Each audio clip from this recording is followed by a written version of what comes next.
नमस्कार श्रोताओं, मैं हूं आपका रेडियो होस्ट पीयूष और आप सुन रहे हैं आपका अपना सामुदायिक radio station radio Amity 107.8 FM। श्रोताओं, आज हम आ चुके हैं नोएडा के मुख्य चिकित्सा अधिकारी के ऑफिस में, जहां हमारे साथ जुड़ रहे हैं आदरणीय डॉक्टर नरेंद्र कुमार सर। आइए उनसे जुड़ते हैं और बात करते हैं हीट वेव के ऊपर, क्योंकि गर्मी का प्रकोप गौतम बुद्ध नगर में ज़िले में लगातार बढ़ रहा है। आइए उनसे जुड़ते हैं। सर, सबसे पहले तो आपका हमारे रेडियो स्टेशन पे स्वागत है। जी, थैंक यू। सर, जैसा कि आप जानते हैं कि गौतम बुद्ध नगर ज़िले में गर्मी दिन प्रतिदिन बढ़ रही है और हीट वेव का प्रकोप जो है वो भी बढ़ रहा है। तो आम जनमानस जो आपको सुन रहा है, हीट वेव से कैसे बचे, क्योंकि इससे सबसे ज़्यादा जो प्रभावित होते हैं वो छोटे बच्चे होते हैं और महिलाएं खासकर और बुजुर्ग। तो इनको बचने के लिए क्या आप सलाह देना चाहते हैं हीट वेव से? देखिए, जब गर्मी ज़्यादा पड़ रही होती है तो सबसे पहले तो निर्देश यह है कि जब ये अपने चरम पर होती है, जैसे कि दोपहर लगभग 12 बजे से लेकर 3 या 4 बजे तक, तो इस दौरान आप धूप में निकलने से बचें। यदि इसमें आप निकलना ही है तो अपने साथ गमछा जी या छाता, जी इस तरह का जो धूप से बचने का सामान जी। साथ में ले जाएं। ठीक। साथ ही आप अपने शरीर को हाइड्रेट रखें।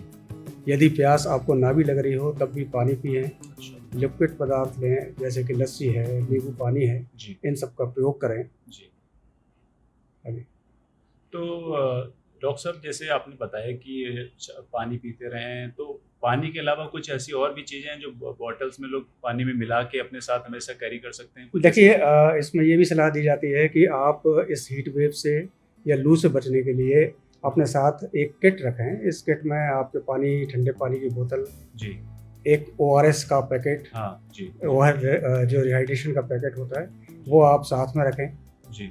यदि कहीं ज़्यादा गर्मी महसूस हो। साथ ही एक गमछा या तौलिया जो ठंडे पानी में आप भिगा के, अगर आपको ज़्यादा गर्मी महसूस हो तो उससे आप अपने शरीर को उससे पोंछ सकते हैं। तो ये किट की सलाह दी जाती है कि आप अपने साथ इस तरह के तो सर, क्या जिला अस्पताल या और जो भी स्वास्थ्य विभाग है, तो क्या इसने हीट वेव से निपटने के लिए कुछ इंतजाम इस बार कर रखा है? अगर ऐसे देखिए, हीट वेव से निपटने के लिए हमारे इंतजाम, जितने हमारे CHC हैं, जैसे 6 CHC हमारे, PHC हैं 20, हमारे जितने भी प्राइवेट हॉस्पिटल हैं, हमारे जिला चिकित्सालय है, 4 मेडिकल कॉलेजेस हैं, इन सभी लोगों को अपने अस्पताल में एक कोल्ड रूम बनाने के निर्देश दिए गए हैं। अच्छा जी। साथ ही इनको हीट वेव से अगर कोई व्यक्ति ग्रसित होता है, हाँ। उसके लिए अलग से बेड रिजर्व रखने के निर्देश दिए गए हैं। अच्छा। साथ ही इनके इलाज हेतु जो भी आवश्यक दवाइयाँ हैं, IV फ्लूइड्स हैं, इनके सारे निर्देश हमारे द्वारा दिए गए हैं।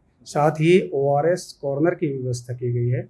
यदि शरीर में पानी की कमी होती है तो पानी और साथ में ये ओरल रिहाइड्रेशन जो सॉल्ट है, इसको आप ले सकते हैं। सर, ये जो कोल्ड रूम का कॉन्सेप्ट आपने बताया है, ये पूरी तरीके से मुफ्त है आम जनमानस के लिए जो इससे प्रभावित होता है? हाँ, ये हमारी CHC, PHC जिला चिकित्सालय में पूरी तरह से निःशुल्क।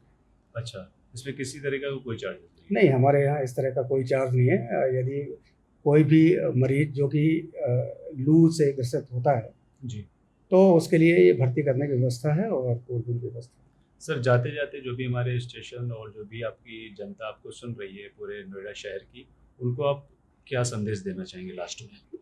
देखिए, मुख्यतः तो मैं ये संदेश देना चाहता हूँ कि जो बचाव सबसे अच्छा होता है, तो दोपहर के समय घर से कम बाहर निकलें, सूती कपड़े पहने, गमछा साथ में रखें, पानी की कमी शरीर में ना होने दें, लस्सी, पानी, ORS, नींबू पानी आदि इनको पीते रहें। किसी भी तरह के चाय, कॉफ़ी या अल्कोहल, इन चीज़ों से दूर रहें। बच्चे, बुजुर्ग और गर्भवती महिलाएं इसमें विशेष अपना ख्याल रखें। अपने घर पर भी रिफ्लेक्टर आदि लगाएं, खिड़कियां पे जो है धूप से बचाव के लिए पर्दे डालें। साथ ही कहीं बाहर जाते समय गमछे का और छाता का उपयोग करें। तो श्रोताओं, आपने सुना कि चीफ मेडिकल ऑफिसर जो हमारे डॉक्टर नरेंद्र कुमार सर हैं, उन्होंने गर्मी के ऊपर अपनी ये महत्वपूर्ण बातें बताई जो आपको फॉलो करनी चाहिए। जितना हो सके गर्मी में ना निकलें। अगर बहुत ज़रूरी है तो जो भी प्रिकॉशन सर ने बताएं कि गमछा, पानी, ORS, ये सब चीज़ें लेकर निकलें, ताकि अगर आप ऐसी किसी भी सिचुएशन में फंसें भी तो इनका उपयोग करके आप अपना प्राथमिक उपचार भी कर सकते हैं। और साथ ही साथ अगर आपके सामने कोई और दूसरा व्यक्ति भी अगर उससे प्रभावित होता है तो आप दूसरों की भी मदद कर सकते हैं।